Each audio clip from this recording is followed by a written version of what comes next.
BSc part second physical chemistry unit number 2 ना part का नाम है थर्मोडायनेमिक सेकंड, जिसमें पहला टॉपिक है एंट्रोपी। एंट्रोपी की परिभाषा। एंट्रोपी रासायनिक अभिक्रिया या प्रक्रम की अव्यवस्था या अनियमितता का मापक्रम है, अर्थात किसी भी प्रक्रम या निकाय की अनिश्चितता या अव्यवस्था को मापने के लिए एंट्रोपी का उपयोग किया जाता है। ये निकाय की अनुपयोगी ऊर्जा का निर्धारण करता है। इसको परिभाषित करने के लिए हम सूक्ष्म रूप में लिख सकते हैं। स्थिर ताप पर किसी उत्क्रमणीय प्रक्रम द्वारा उत्सर्जित या अवशोषित ऊष्मा एंट्रोपी कहलाती है। अतः एंट्रोपी परिवर्तन के रूप में इसको ds बराबर उत्क्रमणीय प्रक्रम में अवशोषित या उत्सर्जित ऊर्जा को डेल क्यू रिवर्सिबल तथा स्थिर ताप T का भाग देकर प्राप्त करते हैं। मात्रक जूल प्रति केल्विन या न्यूटन मीटर प्रति केल्विन के रूप में लिखा जाता है। एंट्रोपी के लक्षण। यह अवस्था फलन ऊष्मागति की चर है, अर्थात निकाय की प्रारंभिक व अंतिम अवस्था पर निर्भर करता है, पथ पर निर्भर नहीं करता है। इसका यथार्थ अवकलन किया जा सकता है, अतः यह पूर्ण अवकलज प्राप्त कर सकते हैं। एंट्रोपी प्रक्रम की प्रारंभिक और अंतिम अवस्था पर निर्भर करती है, न कि प्रक्रम के पथ पर। या रासायनिक अभिक्रिया के संदर्भ में एंट्रोपी क्रियाकारक व उत्पाद की एंट्रोपी पर निर्भर करती है, न कि उसकी क्रियाविधि पर। ये इसके 3 सामान्य लक्षण हैं। उसके बाद में हम ले रहे हैं एंट्रोपी के ऊष्मागतिकी या भौतिक अभिलक्षण। एंट्रोपी अव्यवस्था के समानुपाती होती है, अर्थात अव्यवस्था बढ़ने के साथ एंट्रोपी का मान भी बढ़ता है और व्यवस्था बढ़ने के साथ एंट्रोपी का मान घटता है। एंट्रोपी समानुपाती अव्यवस्था है। उसके विभिन्न भौतिक अभिलक्षण हैं, उसमें से पहला हम लेके चल रहे हैं। पहला है ठोस, द्रव और गैस की एंट्रोपी का परिवर्तन क्रम। और इसके परिवर्तन क्रम में ठोस की एंट्रोपी द्रव से कम है तथा द्रव की एंट्रोपी गैस से काफ़ी कम होती है, जिसमें ठोस की एंट्रोपी न्यूनतम और पदार्थ की अवस्थाओं में गैस की एंट्रोपी उच्चतम होती है। दूसरा प्रक्रम है ताप में वृद्धि के साथ एंट्रोपी हमेशा बढ़ती है, क्योंकि अणुओं की गतिशीलता तथा अव्यवस्था में वृद्धि होती है। रासायनिक अभिक्रिया में मोलों की संख्या में वृद्धि से एंट्रोपी बढ़ती है, अर्थात किसी भी रासायनिक अभिक्रिया में यदि क्रियाकारक से उत्पाद परिवर्तन होते समय यदि मोलों की संख्या का मान बढ़ता है तो एंट्रोपी का मान भी बढ़ेगा।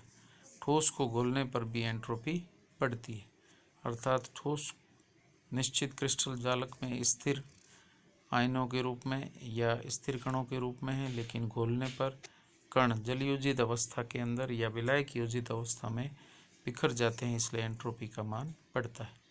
अगला है गैस को जल या द्रव में घोलने पर एंट्रोपी घटती है, क्योंकि गैसीय अवस्था के अंदर गैसीय मूल स्वतंत्र रूप से गतिशील होते हैं और अव्यवस्था अधिक होती है, इसलिए एंट्रोपी का मान अधिक। लेकिन द्रव में इसको घोलने पर जलयोजित गैसीय मूलों की गतिशीलता घटती है, इसलिए एंट्रोपी का मान घटता है। अगला है रासायनिक अभिक्रियाओं की एंट्रोपी। सामान्य प्रक्रम है रासायनिक अभिक्रियाओं में गैसीय मूलों की संख्या बढ़ने के साथ एंट्रोपी बढ़ती है। उसका पहला उदाहरण है अमोनिया संश्लेषण का हैबर प्रक्रम या हैबर-बोश प्रक्रम कहलाता है, जिसमें क्रियाकारक नाइट्रोजन व हाइड्रोजन दोनों गैसीय मूल है। संतुलित रूप में 4 गैसीय मूल अभिक्रिया सामयिक के रूप में 2 गैसीय मूल अमोनिया का निर्माण करते हैं। चूँकि इसमें गैसीय मूलों की संख्या घटती है, इसलिए एंट्रोपी ऋणात्मक होगी। PCl5 के तापीय अपघटन में PCl3 और Cl2 का निष्कासन होता है, अर्थात एंट्रोपी परिवर्तन धनात्मक है। तो गैसीय मूलों की संख्या में वृद्धि अव्यवस्था बढ़ाती है, इसलिए इसके एंट्रोपी का मान या एंट्रोपी परिवर्तन बढ़ता है। इसी तरीके से ठोस कॉपर सल्फेट को जल में घोलने पर जलयोजित कॉपर सल्फेट बनाया जाए तो एंट्रोपी बढ़ती है। ऐसे ही ठोस सोडियम क्लोराइड को जल में घोलने पर जलयोजित सोडियम क्लोराइड बनने पर एंट्रोपी बढ़ती है। ऐसे ही कैल्शियम कार्बोनेट CaCO3, इसमें O कैपिटल करना है। CaCO3 ठोस, अर्थात ठोस कैल्शियम कार्बोनेट को गर्म करके इसका अगर तापीय अपघटन किया जाए तो कैल्शियम ऑक्साइड ठोस और कार्बन डाइऑक्साइड गैस बनती है। चूँकि यहाँ पर मोलों की संख्या में वृद्धि तथा प्राप्त उत्पाद गैस अवस्था में है, इसलिए एंट्रोपी का मान बढ़ता है। इसी तरह से दो पदार्थों के मिश्रण की एंट्रोपी हमेशा ही बढ़ेगी। यदि दो या अधिक पदार्थों को मिश्रित किया जाए तो एंट्रोपी में वृद्धि होती है। प्रायिकता में वृद्धि से भी एंट्रोपी बढ़ती है।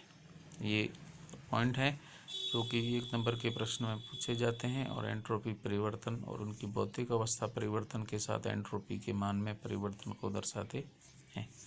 एंट्रोपी ताप व आयतन के फलन के रूप में, ये अलग से इम्पोर्टेंट टॉपिक है, सिलेबस में दे रखा है। और एंट्रोपी ताप व आयतन के फलन के रूप में हम ये सवाल पढ़ते हैं और एग्ज़ाम में ये पूछा जाता है, सिद्ध कीजिए एंट्रोपी ताप व आयतन का फलन है। इसको हम यहाँ से व्युत्पन्न प्रारंभ करते हैं, पॉइंट वाइज लिख रखा है और महत्वपूर्ण बिंदुओं के रूप में आपको इसको याद रखना है। एग्ज़ाम में इसी स्टेप में लिखा जाता है। सर्वप्रथम लिखेंगे एंट्रोपी, चूँकि ये ताप व आयतन का फलन है अतः इसे लिखा जाता है एंट्रोपी बराबर फंक्शन या फलन है ताप व आयतन का, अर्थात एंट्रोपी ताप व आयतन का फलन है। एंट्रोपी अवस्था फलन होती है, अतः एंट्रोपी परिवर्तन को हम निम्न रूप में प्रदर्शित कर सकते हैं। ये है समीकरण नंबर 1, जिसमें ds एंट्रोपी परिवर्तन है जो प्रदर्शित किया जाता है ताप व आयतन में परिवर्तन के साथ। तो पहले प्रक्रम में ले रहे हैं स्थिर ताप पर एंट्रोपी परिवर्तन ताप के साथ किस तरीके से परिवर्तन दर्शाता है, into dt plus del S upon del V at constant temperature into dv, समीकरण नंबर 1। यहाँ तक आने के बाद में ऊष्मागतिकी के प्रथम नियम से हमें ज्ञात है कि del Q equal to D E plus P D V होता है। यहाँ पर किया गया कार्य प्रसार कार्य के रूप में लिखा गया है, अर्थात इसके चिन्ह आगे प्लस लिखा हुआ है लेकिन ये वास्तविक रूप में प्रसार कार्य के रूप में प्रयुक्त किया गया है। तथा एंट्रोपी परिवर्तन परिभाषा से एंट्रोपी में परिवर्तन ds बराबर होता है del Q reversible upon T, या इसको हम पुनर्व्यवस्थित करके लिख सकते हैं del Q reversible equal to TdS। इसको समीकरण नंबर करिए तो उत्क्रमणीय प्रक्रम की ऊष्मा परिवर्तन ऊष्मागतिकी के प्रथम नियम से, उत्क्रमणीय प्रक्रम की ऊष्मा परिवर्तन ऊष्मागतिकी के प्रथम नियम से इसको हम समीकरण 1 और 2 को, या समीकरण ऊष्मागतिकी के प्रथम नियम को इसके साथ संबंधित करने पर del Q reversible equal to D E plus P D V के रूप में लिखा जाता है। या फिर हम लिख सकते हैं, ऊपर लिख रखा है डेल क्यू रिवर्सिबल TdS के बराबर है। उत्क्रमणीय प्रक्रम में ऊष्मागतिकी का प्रथम नियम देकर के हम इसके साथ एंट्रोपी परिवर्तन और ताप को साथ में जोड़कर इसके साथ संबंध प्रदर्शित करते हैं, समीकरण नंबर 3। अब बिंदु नंबर 3 है आंतरिक ऊर्जा ताप व आयतन का फलन होता है। तो यहाँ पर पहले चूँकि एंट्रोपी ताप आयतन का फलन है तो उसी तरीके से आंतरिक ऊर्जा भी ताप आयतन का फलन होता है। चूँकि ई अवस्था फलन है इसलिए आंतरिक ऊर्जा में परिवर्तन को हम एंट्रोपी परिवर्तन की तरह ही ताप के सापेक्ष और आयतन के सापेक्ष परिवर्तन के सापेक्ष आंतरिक ऊर्जा परिवर्तन को समीकरण 4 से दर्शाते हैं। समीकरण 4 से मान समीकरण 3 में रख दिया जाए तो प्राप्त होता है TdS equal to del E upon del T at constant volume into D T plus del E del V at constant temperature into D V plus P D V. यहाँ पर केवल डी ई का मान रखा गया है। या T को पक्षांतर कर दिया जाए तो एंट्रोपी परिवर्तन हम प्राप्त कर सकते हैं। ds बराबर समीकरण में भाग दे दिया जाएगा टी का, तो 1/t पहले पद में प्लस दूसरे पद में 1/t। यहाँ पर एक परिवर्तन किया गया है, 1/t का गुणा करने के साथ साथ dv को इसमें से कॉमन भी ले रखा है तो पीछे बचता है del E upon del V at constant temperature plus दूसरे पद में से बचता है p। इस तरीके से प्राप्त होता है समीकरण नंबर 5। समीकरण 5 की तुलना समीकरण 1 से करने पर हम इन दोनों की तुलना करें, समीकरण 1 भी ds को प्रदर्शित करता है और समीकरण 5 भी एक ds को प्रदर्शित करता है। ये है समीकरण नंबर 1 जिसमें ds दिया गया है और समीकरण नंबर 5 भी ds के बराबर है। तो पदों को हम एक dt के साथ वाले पद और एक dv के साथ वाले पदों के रूप में तुलना करें तो हम प्राप्त करते हैं 1/t del E upon del t at constant volume equal to del S del t at constant volume. चूँकि del E del t at constant volume CV के बराबर है, गुणा 1/t कर दिया जाए तो CV/t समीकरण नंबर 6 प्राप्त होता है। तथा दूसरे पद में dv के साथ वाला पद बराबर हो जाता है del S del V at constant temperature समीकरण नंबर 7। समीकरण 7 से प्राप्त होता है del E del V at constant temperature equal to, तो हम यहाँ समीकरण ऊपर 7 दिया गया इसको पुनर्व्यवस्थित कर रहे हैं। बाईं ओर से 1/t को दाईं ओर लेके जाएं तो गुणा में चले जाएगा del S del V constant temperature into T, और बाईं ओर के पद p को दाईं ओर लेके आएँ तो प्लस का चिन्ह माइनस में परिवर्तित हो जाता है। चूँकि 1/t गुणा में है तो दाईं ओर ये भाग में है तो दाईं ओर ये गुणा में चला जाएगा, और p प्लस में है इसलिए ये दाईं ओर माइनस के रूप में प्रदर्शित किया जाता है। समीकरण नंबर है 8। समीकरण 8 का स्थिर आयतन पर t के सापेक्ष अवकलन कर दिया जाए तो प्राप्त होगा del square E upon del t del V equal to del square S del t del V into T plus del S del V constant temperature minus del P del T at constant volume. अर्थात पहले पद में हम t के सापेक्ष अवकलन कर रहे हैं तो t कांस्टेंट है और मान प्रदर्शित कर दिया गया है। दूसरे में del S del V को कांस्टेंट टेम्परेचर पर इस पद को स्थिर रखते हुए t का के साथ अवकलन किया जाए तो t का t के सापेक्ष अवकलन इकाई हो जाता है, अर्थात t पर पद यहाँ से हट जाएगा। पीछे बचेगा दाईं ओर p को स्थिर आयतन पर ताप के साथ अवकलन करने पर यह अवकलज प्राप्त होता है, जिससे समीकरण नंबर देते हैं 9। समीकरण 6 से, इससे पहले जो पद दिया गया है CV/t वाला, समीकरण 6 से हम यहाँ प्रदर्शित कर रहे हैं del E del T at constant volume, और T पद को दाईं ओर लेके चले जाएं तो ये del S del T at constant volume होता है। स्थिर ताप पर V के सापेक्ष अवकलन कर दिया जाए तो प्राप्त होगा del square E del V into del T बराबर, इस पद में एक बार T को कांस्टेंट रखते हुए दूसरे पद के साथ और दूसरे पद को कांस्टेंट रखते हुए पहले पद के साथ समाकलन करते। चूँकि यहाँ v के सापेक्ष समाकलन किया जा रहा है इसलिए t यहाँ कांस्टेंट मान लिया जाता है, इसके साथ अब अवकलन नहीं करना, इसलिए केवल एक ही पद प्राप्त होगा del square S del V into del T at constant temperature. ये है समीकरण नंबर 10। समीकरण 10 में 9 का मान रख दिया जाए तो समीकरण 10 नीचे दे रखा है, समीकरण नंबर 9 ऊपर दे रखा है।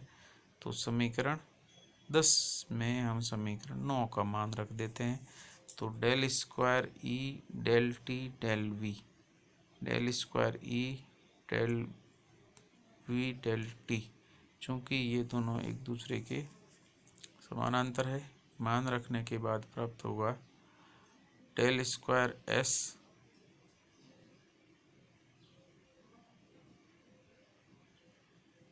del V del T at constant temperature equal to constant temperature T del square S del T del V into T plus दूसरा पद और माइनस तीसरा पद। तो बाईं ओर के तीनों पद और दाईं ओर के तीनों पद एज इट इज़ आ रहे हैं, जबकि बाईं ओर में हमने del square E del T del V के स्थान पर हमने 10 नंबर समीकरण का पद रख दिया। तो ऐसी स्थिति में ये एक एक पद कट जाएंगे और शेष बचेगा, उसको हम निम्न रूप में प्रदर्शित करते हैं। शेष बचा del S upon del V at constant temperature equal to del P upon del T at constant volume, समीकरण नंबर 11। समीकरण 6 व 11 का मान समीकरण 1 में रख दिया जाए तो पुनः हम प्राप्त करते हैं D S equal to del S del T at constant volume into D T plus del S del V at constant temperature into D V. समीकरण नंबर हो जाएगा 1। और इस एक समीकरण में हम 6 और 11 नंबर समीकरण के मान रखते हैं तो प्राप्त होता है D S equal to C V T T upon T plus del P del T at constant volume into D V. ये है समीकरण नंबर 12। और ये समीकरण 12 या उपयुक्त संबंध एंट्रोपी परिवर्तन की ताप व आयतन पर निर्भरता दर्शाता है और इसीलिए इसको हम कहते हैं कि एंट्रोपी ताप व आयतन का फलन है। अगर ये ताप आयतन के फलन के रूप में आपको सिद्ध करने के लिए कहे तो आपको समीकरण नंबर 1 से 12 तक को व्युत्पन्न करना होता है। ये पहला प्रक्रम यहाँ पर कंप्लीट हो जाता है। उसके बाद हम अगली क्लास में एंट्रोपी ताप व दाब के फलन के रूप में है उसको प्रदर्शित करते